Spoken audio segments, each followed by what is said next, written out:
G'day, Josh here. Just answering a question at the whiteboard. I do a lot of good thinking when I'm at the whiteboard.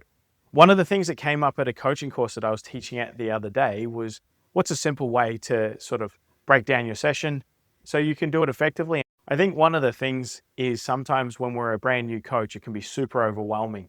And the tendency is just to pick 6 of your favorite activities and do those things over and over again. 2 or 3 weeks in, you're like, I don't know if the players are getting better. They're getting better at doing these drills, but what am I building towards? And I think at the end of the day, what we need to start off with, especially in this sort of thing, is what describes my team at the end of the season. Really important question to answer for yourself, right? And this is the work that happens before we actually start the planning, and this is actually becoming our measuring tool. So we should be able to write 1 or 2 sentences. So just 1 to 2 sentences. It describes our attack or our offense, and it describes our defense. Have a think about it. It will normally be inspired by either how you played as a player, or it'll be inspired by the teams that you like to watch, or the things that you find inspiring. An example of this is on attack, we will use the width of the field, and we will move the ball quickly away from the breakdowns. On defense, we will be a connected defense that launches really quickly to stop the other team from going forward. Doesn't have to be something complicated, but it does need to be something that you can write down and sort of keep in your mind when you do the planning. And the reason for that is by having this idea of where we want to end up, we can actually add activities that lead us there, right? And then as a young coach, I would say our sessions really need to be broken into 3 parts. And the 3 parts that I would say, well, before we get to the 3 parts, we'd start with a warm-up and we'd finish with a cool-down.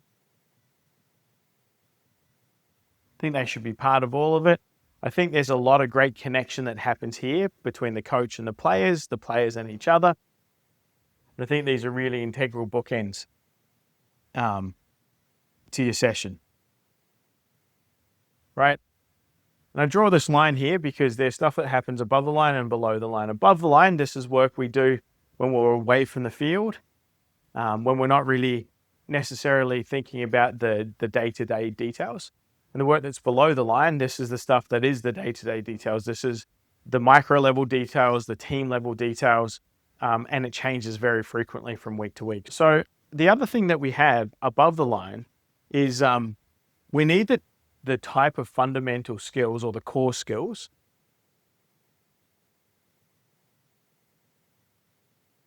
that build into this idea. What are the core skills that need to be built into this idea? If I want to play a wide game, then I need to have players that can catch and pass regardless of their position. If I want to play a quick ruck game, I need to work on the ball carriers going to ground, being able to recycle the ball. Those would be some of my core skills, right? And those I think about at the start of the season. The reason I say that first is we want to make sure that these core skills are part of a block of training. So I'll put it in as block 1. Block 1 is core skills. And when we think about it on our day before training and in the 5 minutes of training, we think back and we might think about, I haven't worked on this core skill for a while. I haven't worked on that core skill. What I like to do, if you're a little bit more organized, is sort of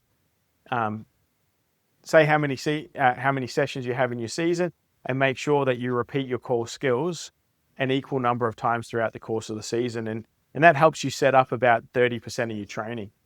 The second thing that goes into your training, what I would call your responsive team changes, right? So this block 2 These will be sort of responsive changes. What do I mean by responsive changes? Well, if you played a game and you saw something happen in the game, you've done a little bit of a think back, and the broader term would be analysis, but analysis can mean a lot of things and it really freaks people out. All I'm saying is, hey, you saw some things that happened on the weekend and you want to change them. This goes in our responsive block. And we sort of start to build this idea about, our team can evolve throughout the course of the season. Then in our last block, this is our block where we put it under pressure. So our block where we put it under pressure. So this is our core skills. This makes sure that we do the things that will help us at the end of the season describe these things. The responsiveness is things change throughout the course of the season. And then the third thing is we put those under pressure to see if they will actually be adopted by the players as the pressure builds. Now, at different times during the season, the percentages will change and it will be a response to you as you go through. Early on in the season, the core skills might be a major part and the responsiveness might not be that big at all, right? But as the season goes along, the core skills, they might be sharper. They might just be a refresher, right? We're honing as opposed to building, right? And if you think about our core skills like the edge of a sword, at the start of the season or when you're building a sword, you really need to grind that down. After it's sharp, though, you actually just need to come back with a whetstone and you're polishing it, right? And so at the end of the season, we might just be polishing the skills, but we're learning how to use those core skills more effectively in our games to be able to lead us to play the way that we want to. And then pressure is a really big element that I think is worth talking about, because very frequently as coaches, we like to make sure that our practices feel good for us as coaches at the end of it. And what that tends to lead to is we have sort of prescriptive activities that have an outcome that is very specific. And we coach our players to perform that outcome. The problem is the game of rugby is full of chaos. And if we don't put the pressure in and allow that chaos to happen at training, what happens on the weekend is the players don't have this environment that has controlled aspects of it, and everything becomes variable, and that becomes overwhelming to the players. And so if we can start to build in that pressure at training and make them perform the core skills and the other skills that we're teaching in the responsive blocks in there, then we can actually start to see them express themselves on the weekend and maybe even surprise us and express something that we haven't taught them, express something that they've been inspired by someone else, but they finally figure out where they can put it into their game and help the team do really well on the field. So that pressure element is pretty important to me. So if I was to break the core skills down, that's everything around the catch pass, the type of contact skills we want, the type of tackling technique that we have. The responsive skills, they're generally a little bit more tactical. They're the types of things what we want to learn, what we use in our mini units, in our set piece, our starter plays, how we phase the ball, right? How our scrum half and fly half communicate to the different groups that they need to organize on the field. And that comes very much in our responsive blocks. Some of it will be in our core skills, right? Because some of them are fundamental to how we want to play. And then there's pressure one. That's where we up the competition. And I put pressure rather than games because I think it's really important for us to think about pressure. Pressure can be reducing the time. Pressure could be expanding the space or reducing the space. Pressure could be the level of opposition. Pressure could be changing the rules. And we just need to play with those pressure variables to put our players so that they can experience different feelings and then learn to manage them and adapt as they move forward. So what does this look like? I'm just going to rub off some things here for us. So we've got our stuff above the line. We've got our stuff below the line. We're going to talk a little bit more about here, down here, just a little bit more. All right. So when we think about it, what I like to do is I like to plan sort of, if I have I first look at the time that I have So if I have 90 minutes, why do I pick 90 minutes? It's an 80-minute game at senior rugby with a 10-minute halftime. So I like to replicate those time domains when I practice. And normally you have a warm-up before that. So 90 to 110 minutes is about what I like to run the training sessions that I run. And then what I like to add in my warm-up, actually can't like to have 90 minutes. The first thing I write once I have this 90 minutes is sort of 1 to 2 objectives that I want to achieve that day. So this might be increase speed to clear out, right? Because that was something that I noticed was bad on the weekend, and so that's probably from my responsive block, and work on exit plays, right? And here we're really looking at the kickoff catch and phase, and our exit with kick or run. So this part of the planning probably came before. This part of the planning came based on how I was thinking about it. And then we make our session plan, right? So everything that I do in this session is going to help me build into these sorts of things. So what increases speed to the breakdown? Well, in my warm-up, what I'll do is I know I'm going to have some breakdown work.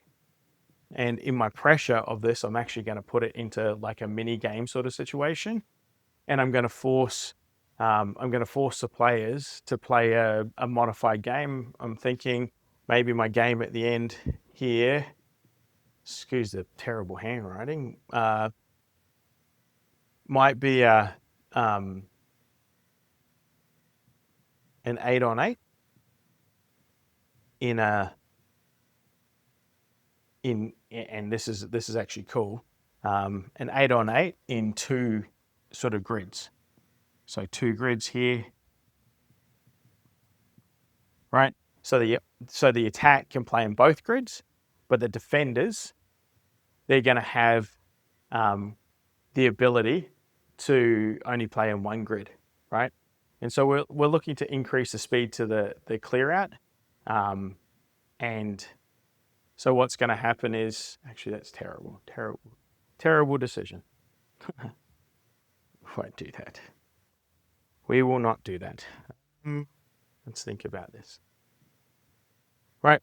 So my warm-up activities, they will need to include some contact skills in addition to my normal dynamic warm-up.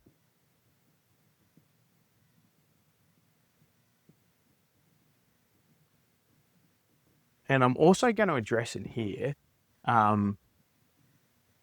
ball placement skills. The reason I'm going to address in my warm-up my ball placement skills is it doesn't matter if my speed to the clear out increases if my ball placement is really poor. But I don't want that to be a big part of the session, so I'm going to work on those core skills in the warm-up. All right, so what might this look like? I might do some dynamic stretching intermixed with some contact activities where I'm looking to track the player, get a shoulder on, come up off my knees and maybe do some wrestling to be able to start building into that, and some activities where all players sort of have to place the ball and then we add a bit more pressure and competition to it. So we get that right. From there,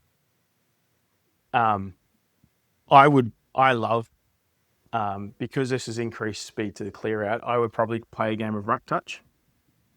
And you'll see this will bookend the session. Ruck touch at the start. We're starting to work on our speed to the breakdown. So I might play a game, and we have rules of ruck touch and everyone knows them. So I'd play some ruck touch But then I'd say if it's a double tackle, right? If it's a double tackle, normally when I play ruck touch, the defense can't take the ball.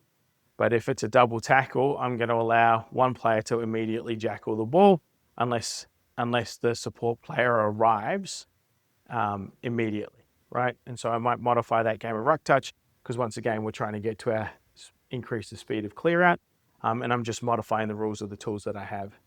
After that, I would definitely do some technical work on what our clear out is and coming from different angles. So how do we cut the corner to be able to come from, a lateral angle? How do we work back in case the player was tackled behind us? How do we work out of one group of players into another group of players? So I'd be working on coming from different angles to get to the clear out and put our body over the ball. And if I was the second arriving player, how to clear out and take the biggest threat, right? And if we do arrive before the player goes to ground, what do we do in that situation? So that would be our technical work, right? So we've had a bit of a gameplay. We're looking at our running lines. We're looking at the technical piece of it. Now I'd actually go into sort of units, right? Look at the kickoff, right? From the chase and the catch in the different units. Forwards getting a lift, backs being able to chase different kicks, take different types of contestables. Also, my kickers get some time to kick through there. And then we'd come back together and we'd sort of go through, we'd walk it through a little bit. This is for clarity, to make sure that everyone knows their roles off the kickoff and sort of what their 1.5 roles would be if the kickoff changed. And then we would actually start to bring this pressure in because hopefully, depending on how many numbers we have at training, if it's 30 players, obviously we can run that as 2 full teams. Normally we don't have 30 players. Normally it's somewhere in that 20 to 25 players, and so we normally play 3 phases out of it, and you'd have a pressure chase coming through to be able to take care of that, and then would have some signaling. As a coach, I might stand in a corner behind the play to represent where their deep players might be, and that can trigger whether we run or kick. And if we see open space in certain places, because we only have less defenders, I'm going to have to manufacture that as my coach so that I teach my game drivers to scan. And then at the end of it, so that's our sort of kickoff little piece there. At the end of it, I would come back to a 8v8 game, right? Pretty high contest game here, right? We're putting that speed up here to the test. But what I'd do is I'd actually say that I'd actually have quite a wide field for this one. Normally 8v8, you play in quite a narrow space and it's high contact.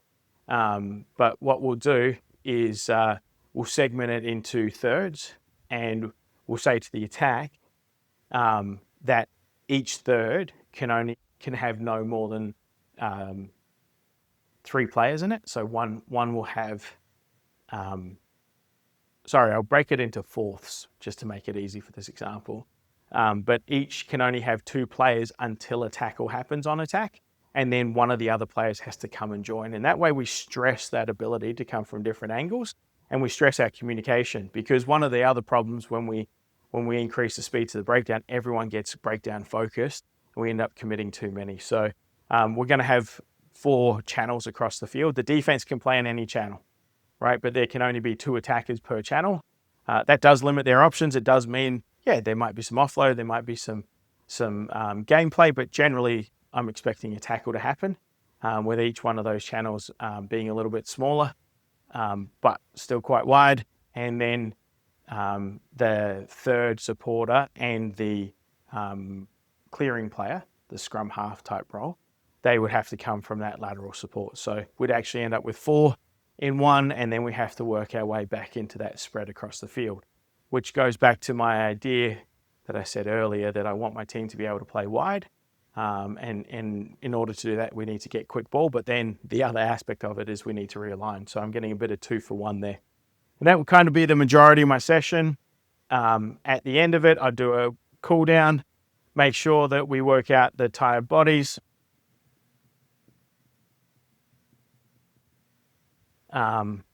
make sure we stretch what we need to. But that would sort of be the session. Now, I've done a lot of talking there, but what you'll tend to notice is that depending on how I put the conditions on the 8v8, this activity can actually be used in a lot of different ways.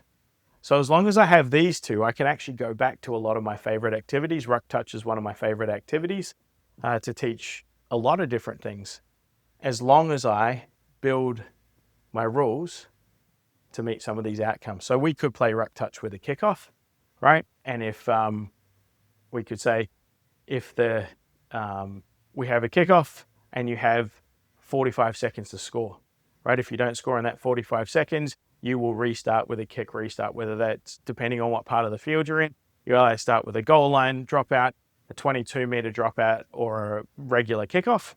And so it incentivizes you to score within a certain period of time. So depending on what I want out of that ruck touch, I chose speed to the breakdown. So we're looking for that. So there could be a jackal option. If I want to go with kickoffs, I could have done that by just incorporating different types of rules. And depending on this time, right? So I really only have 1, 2, 3, 4, 5, 6 blocks over 90 minutes. That should give me plenty of time to be able to get through everything I want and hopefully give the players lots of opportunities to get their reps. For a community rugby player, this is where you start from. And then as you start to get used to this and you start to be able to reflect on it, you can then build more from there.